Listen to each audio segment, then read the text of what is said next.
அதுக்கு போஸ்டிங்க்கு clerk, head clerk, அப்புறம் 20 வருஷம் கழிச்சு ப்ரொமோஷன், அதெல்லாம் கிடையாது. மக்கள் தேர்ந்தெடுக்கிறாங்க.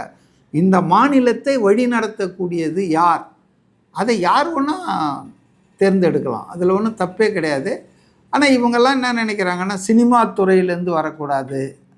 சினிமா துறை ஜஸ்ட் லைக் எ ப்ரொஃபஷன் தானே. மெடிக்கல் மாதிரி, ஆர்ட் மாதிரி, லா மாதிரி, சினிமா இஸ் எ ப்ரொஃபஷன். அதுலேருந்து வரக்கூடாதுன்னா அப்புறம் எம்ஜிஆர் எதுலேருந்து வந்தார்? ஜெயலலிதா எதுலேருந்து? ஏன் கருணாநிதி, அண்ணாதுரையெல்லாம் எதுலேருந்து வந்தாங்க?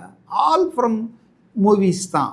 கதை வசனம், இது பாடல்கள், இப்படி தான் வந்திருக்காங்க. ஆக்டர், ஆக்ட்ரஸ், இப்படி தான் வந்திருக்காங்க. அதனால் ஒரு குறிப்பிட்ட தொழிலையோ அல்லது ஒரு குறிப்பிட்ட நபரை தாக்கிறதுக்காக இப்படிலாம் பேசுகிறது சரியில்லை.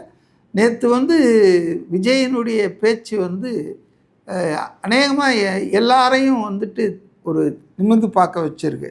சாதாரணமாக பார்த்தீங்கன்னா தமிழ்நாட்டில் தான் தொலைக்காட்சிகள் கவர் பண்ணுவாங்க.